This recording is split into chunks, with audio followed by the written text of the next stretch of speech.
ഇന്നിവിടെ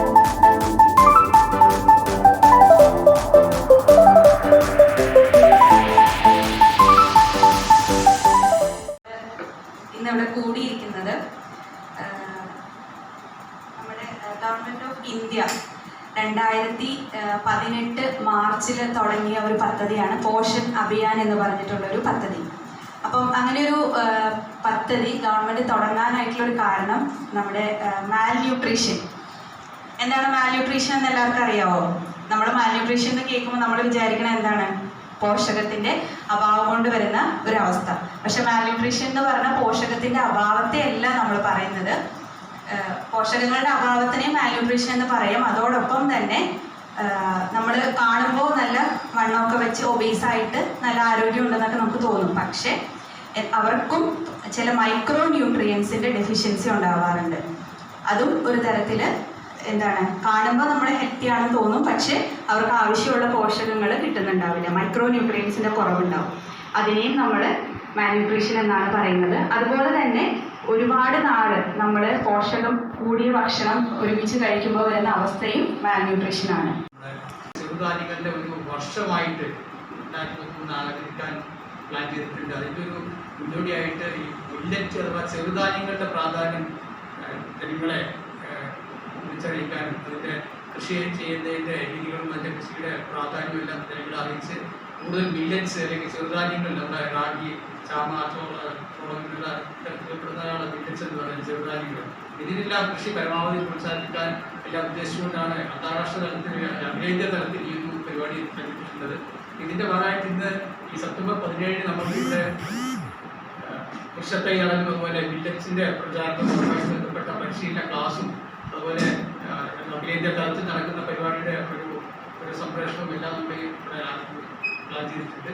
അപ്പോൾ എന്തായാലും ഈ ഒരു പരിപാടി ഇതിൻ്റെ ശരിയായ അർത്ഥത്തിൽ ഉൾക്കൊണ്ടുകൊണ്ട് എല്ലാവരും പരമാവധി പോലെ ഈ മാൽന്യൂട്രീഷൻ തടയുന്നതിന് ഈ മില്ലറ്റ്സിന് വളരെയധികം പ്രാധാന്യമുണ്ട്. പ്രത്യേകിച്ച് നമ്മുടെ ഈ മൈക്രോ മിനറൽസിൻ്റെ ലഭ്യത കൂട്ടാൻ ഏറ്റവും അടുത്ത് വരുന്നത്, ഏറ്റവും കൂടുതൽ പ്രോഗ്രാംസുകൾ നമുക്ക് നടത്താൻ സാധിക്കുന്നത് KVK പോലുള്ള സ്ഥാപനങ്ങൾ വഴിയാണ്. അതുകൊണ്ട് KVKയുടെ സഹായത്താൽ നമ്മളിപ്പോൾ കഴിഞ്ഞ 3 വർഷമായിട്ട് ഇത് നടത്തി വരുന്നുണ്ട്.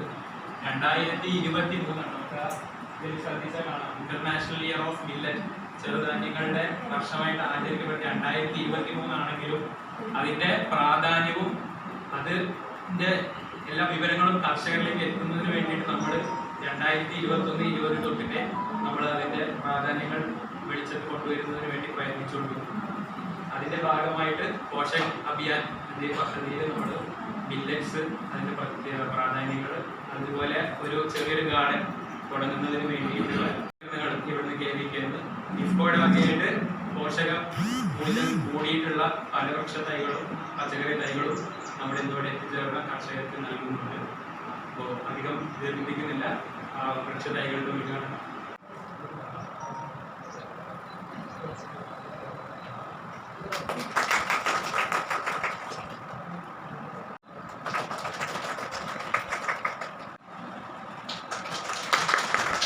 അടുക്കളത്തോട്ടത്തിൽ നിന്ന് അതൊരു പോഷകത്തോട്ടത്തിലേക്ക് ഉയർത്തിക്കൊണ്ടുവരാൻ നിങ്ങൾക്ക് എല്ലാവർക്കും സാധിക്കുമെന്ന് ഞാൻ വിശ്വസിക്കുന്നു.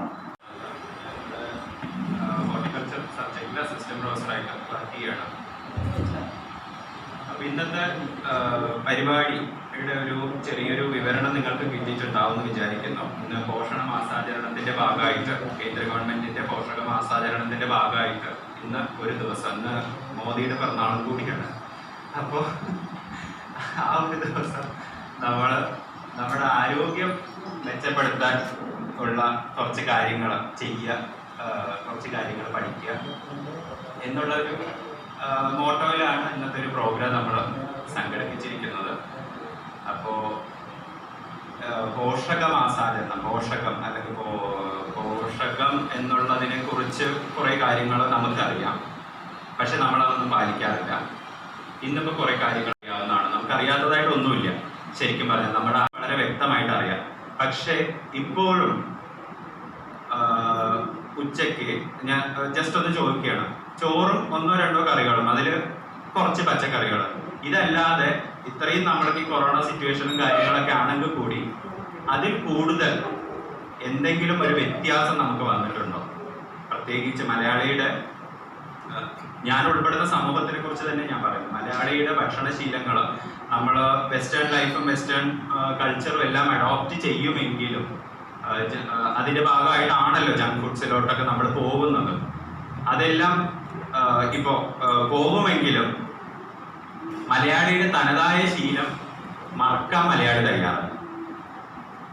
ഇപ്പോൾ ഉദാഹരണമായിട്ട് ഉച്ചയ്ക്ക് ഇപ്പോൾ വെസ്റ്റേൺ കൾച്ചർ ആണെങ്കിൽ, വെസ്റ്റേൺ കൾച്ചർ ഇഷ്ടപ്പെടുന്ന ഒരാളാണെങ്കിൽ ഒരു പീസ് ബ്രെഡ്, ഒരു പീസ് സോസേജ്, അങ്ങനെ എന്തെങ്കിലും, അല്ലെങ്കിൽ ഒരു മീറ്റിന്റെ ഒരു പീസ്, ഇത് കഴിച്ചാൽ മലയാളിയുടെ വയറ് നിറയും? ഒരിക്കലും നിറയില്ല. അല്ലെങ്കിൽ ഒരു 2 ചപ്പാത്തി, അതിൻ്റെ ഒരു കറി, ഉച്ചയ്ക്ക് നമ്മൾ അതാണ് കഴിക്കുന്നതെങ്കിൽ മലയാളിയുടെ വയറ് നിറയും? എൻ്റെ നിറയില്ല. കാരണം എനിക്ക് ഉച്ചയ്ക്ക് കുറച്ച് ചോറുണ്ടെങ്കിൽ നമുക്കൊരു തൃപ്തി വരില്ല. അവിടെയാണ് മലയാളിയുടെ ഭക്ഷണശീലത്തിൽ ഇപ്പോൾ ഉള്ളൊരു പ്രശ്നം. പണ്ട് പ്രശ്നമില്ല, കാരണം പണ്ട് ഈ ജങ്ക് ഫുഡ്സിന്റെ പ്രശ്നങ്ങൾ വരുന്നില്ല. നാടൻ സാധനങ്ങളാണ് നമ്മൾ കഴിക്കുന്നത്. നമ്മുടെ ഒരുവിധമുള്ള എല്ലാ വീട്ടിലും അത്യാവശ്യം വേണ്ട സാധനങ്ങളെല്ലാം ഒരു കാലത്ത് ഉണ്ടായിരുന്നു. പിന്നെ അതിൽ നിന്നെല്ലാം മാറി, ജീവിത ശൈലി മാറുന്നതോടുകൂടി ഇതിൽ നിന്നെല്ലാം മാറി, അതിനോടുകൂടി ഗ്ലോബലൈസേഷൻ്റെയൊക്കെ ഭാഗമായിട്ട്, ആഗോളീകരണത്തിൻ്റെയൊക്കെ ഭാഗമായിട്ട് നമ്മുടെ ഭക്ഷണശീലങ്ങളും പതുക്കെ മാറി തുടങ്ങി. അപ്പം നമ്മൾ എന്ത് ചെയ്തു? മലയാളിയുടെ തനതായ ശീലം നമ്മൾ മാറ്റുന്നുമില്ല, വയറു നിറയെ ചോറും കഴിക്കും, കൂടാതെ ഇങ്ങനെയുള്ള ജങ്ക് ഫുഡ്സിലോട്ടും പോകും. അവിടെയാണ് ശരിക്കും പറഞ്ഞാൽ നമുക്കൊരു ഇംബാലൻസ് സംഭവിച്ചിരിക്കുന്നത്. അതുകൊണ്ടാണ് കേരളം ഡയബറ്റീസ്, അതുപോലെ പ്രഷർ, ബ്ലഡ് പ്രഷർ, ഇതിൻ്റെ എല്ലാം ഒരു കേന്ദ്രമായിട്ട് മാറിയിരിക്കുന്നത്. കാരണം ഒരു കാലത്ത് നമ്മൾ റാഗി നല്ലോണം കഴിച്ചിരുന്നു ചെറുപ്പത്തിലല്ല, കുറച്ച് കാലം മുമ്പ്. നമ്മുടെ കുട്ടിക്കാലത്ത് എൻ്റെയൊക്കെ ജനറേഷൻ വരുമ്പോഴേക്കും എൻ്റെയൊക്കെ കുട്ടിക്കാലത്ത് കുറച്ച് പീരീഡിൽ കോറ കഴിക്കുക എന്നല്ലാതെ അതിനുശേഷം നമ്മൾ പിന്നെ കോറ കഴിച്ചിട്ടില്ല, റാഗി കഴിച്ചിട്ടില്ല. നേരെ മറിച്ച് നമ്മുടെയൊക്കെ മുന്നിലെ തലമുറ, നിങ്ങളുടെയൊക്കെ തലമുറ അത് ഒരു ആഹാരത്തിൻ്റെ ഒരു ഭാഗമായിട്ട് കൊണ്ടുപോയിരുന്നു. നമ്മുടെ നാട്ടുപുറങ്ങളിലൊക്കെ ഒരുപാട് ഉണ്ടായിരുന്നു. എനിക്ക് ഓർമ്മയുണ്ട്, എൻ്റെയൊക്കെ ചെറുപ്പത്തിൽ വീട്ടിലുണ്ടായിരുന്നു റാഗിയുടെ കൃഷി, അതുപോലെ സ്വർഗം, മണിച്ചോളം എന്ന് പറയുന്ന അതിൻ്റെ കൃഷിയൊക്കെ ഉണ്ടായിരുന്നു. പക്ഷെ ഇപ്പം അതൊന്നുമില്ല. നേരെ മറിച്ച് കർണാടകയിൽ ഇപ്പോഴും റാഗി ബോൾ എന്നൊക്കെ പറയുന്നത്, ഇപ്പോൾ സദേൺ കർണാടകയിൽ റാഗി ബോളുണ്ട്. നോർത്തേൺ കർണാടകയിലാണെങ്കിൽ മക്കച്ചോളത്തിൻ്റെ, മണിച്ചോളത്തിൻ്റെ ഒക്കെ റൊട്ടി, അതെല്ലാം ഭയങ്കര ഫേമസ് ആണ്. അതുകൊണ്ട് തന്നെ നിങ്ങൾ ഇന്ത്യയുടെ ഡയബറ്റിക് ചാർട്ട് ഉണ്ട്, അത് നോക്കിക്കഴിഞ്ഞാൽ സേഫ് സോണായിട്ടാണ് സദേൺ മോസ്റ്റ് കർണാടക, കൂർഗ്, അതുപോലെ ദക്ഷിൺ കന്നഡ എന്നൊക്കെ പറയുന്ന സ്ഥലങ്ങൾ ഡയബറ്റീസിന്റെ സേഫ് സോണായിട്ടാണ്, ഗ്രീൻ സോണായിട്ടാണ് പറയപ്പെടുന്നത്. എന്തുകൊണ്ടാണ്? അവരുടെ ഭക്ഷണത്തിൽ നല്ലോണം റാഗി, അതുപോലുള്ള ചെറുധാന്യങ്ങൾ നല്ലോണം ഉപയോഗിക്കും. അത് നമ്മൾ മനസ്സിലാക്കേണ്ട ഒരു കാര്യമാണ്. കാരണം ഇങ്ങനെയുള്ള ആഹാര ശീലങ്ങൾ നിലനിർത്തിക്കൊണ്ടുപോകുന്നതിൻ്റെ ഒരു ആവശ്യകത ഇതാണ്. പലപ്പോഴും പോഷക അപര്യാപ്തത നല്ലോണമുണ്ട്. അതിൽ പ്രധാനമായിട്ട് മാഡം പറഞ്ഞു, പോഷക അപര്യാപ്തത കാണുന്നത് വൈറ്റമിൻ എയുടെ കാര്യത്തിലാണ്, സിങ്കിന്റെ കാര്യത്തിലാണ്, അയേണിന്റെ കാര്യത്തിലാണ്. അയേൺ ഡെഫിഷ്യൻസി വന്ന അനീമിയ ഉണ്ടാകുന്നറിയാം. ഒരുപാട് വളർച്ചപരമായിട്ടുള്ള പല പ്രശ്നങ്ങളും ഇന്ന് നമ്മുടെ സമൂഹത്തിലുണ്ട്. വൈറ്റമിൻ എയുടെ ഒരു പ്രാധാന്യം നമുക്ക് എല്ലാവർക്കും അറിയാം. വൈറ്റമിൻ എ ഇല്ലെങ്കിൽ എന്ത് സംഭവിക്കും? കാഴ്ച ആദ്യമായിട്ട് ബാധിക്കുക കാഴ്ചയാണ്. കാഴ്ച കുറയും. നിങ്ങൾക്കറിയോ, നമുക്ക് വൈറ്റമിൻ എ ഡെഫിഷ്യൻസി ഉണ്ടെന്ന് നമ്മൾ പറയുന്നുണ്ട്. നിങ്ങൾക്കറിയോ ഒരു ദിവസം നമ്മുടെ ആഹാരത്തിൽ എത്ര വൈറ്റമിൻ എ വേണ്ടുമെന്ന്? 1 മില്ലിഗ്രാം വൈറ്റമിൻ എ വേണ്ടു നമുക്ക്. പക്ഷെ നമ്മൾ അതുപോലും ഉൾപ്പെടുത്തുന്നില്ല എന്നുള്ളതാണ് വാസ്തവം. 1 മില്ലിഗ്രാം വൈറ്റമിൻ എ ആണ് നമുക്ക് ഒരു ദിവസം നമ്മൾ ഭക്ഷണത്തിൽ ചേർക്കേണ്ടത്. ഇതിലൊക്കെ വൈറ്റമിൻ എ ഉള്ള ഇലക്കറികളിലെല്ലാം വൈറ്റമിൻ എ ഉണ്ട്. പിന്നെ ക്യാരറ്റ്, ചുവന്ന കളറിലുള്ള തക്കാളിയിൽ vitamin A direct vitamin A ആയിട്ടല്ല, ലൈക്കോപിൻ ആയിട്ടാണ്. ചുവന്ന അല്ലെങ്കിൽ ഓറഞ്ച് കളറിലുള്ള മറ്റ് പച്ചക്കറികളിലെല്ലാം വൈറ്റമിൻ എ നല്ലോണം ഉണ്ട്. അപ്പോൾ ഇതിനകത്ത് ഏതെങ്കിലുമൊക്കെ ഒരു ദിവസം നമ്മൾ കുറച്ച് കഴിച്ചാൽ മതി. കാരണം 1 മില്ലിഗ്രാം കിട്ടിയാൽ മതി. ഇല്ലെങ്കിൽ നമുക്ക് എന്ത് സംഭവിക്കും? ഒരു 45 വയസ്സൊക്കെ കഴിയുമ്പോഴേക്ക് നമ്മുടെ കണ്ണിൻ്റെ പവർ കുറഞ്ഞു തുടങ്ങും. ഇപ്പോൾ കമ്പ്യൂട്ടറും അല്ലെങ്കിൽ ഇതുപോലുള്ള ഇലക്ട്രോണിക് സാധനങ്ങളൊക്കെ ആയിട്ട് ഡയറക്റ്റ് കോണ്ടാക്റ്റുള്ള ആൾക്കാരാണെങ്കിൽ കുറച്ചുകൂടി മുന്നേ കണ്ണിൻ്റെ കാര്യത്തിലൊരു തീരുമാനമാവും. അപ്പോൾ അതാണ് നമ്മൾ ഇത്രയും ഇങ്ങനെയുള്ള കുറച്ച് കാര്യങ്ങൾ നമുക്ക് അറിയുകയാണെങ്കിൽ, ഇതുകൂടി ഒന്ന് ശ്രദ്ധിച്ചു കഴിഞ്ഞാൽ നമുക്ക് ആരോഗ്യപരമായിട്ടുള്ളൊരു ജീവിതം നമുക്ക് മുന്നോട്ട് കൊണ്ടുപോകാൻ കഴിയും. അതുപോലെ അയേണിൻ്റെ കാര്യം നമുക്ക് 10 മുതൽ ഒരു 15 മില്ലിഗ്രാം അയേണാണ് നമുക്ക് ഒരു ദിവസം നമ്മുടെ ആഹാരത്തിൽ വേണ്ടത്. എല്ലാം ഇങ്ങനെ വളരെ കുറച്ച് ക്വാണ്ടിറ്റീസേ വേണ്ടൂ, പക്ഷേ ഇതെല്ലാം വേണം. ഇല്ലെങ്കിലാണ് ഈ പ്രശ്നങ്ങളെല്ലാം ഉണ്ടാകുന്നത്. നിങ്ങൾ ഒന്ന് ആലോചിച്ചാൽ മതി, 1 മില്ലിഗ്രാമിൻ്റെ കുറവ് കൊണ്ടാണ് നമുക്ക് ഈ ഒരു വൈറ്റമിൻ എ ഡെഫിഷ്യൻസി വരുന്നത്.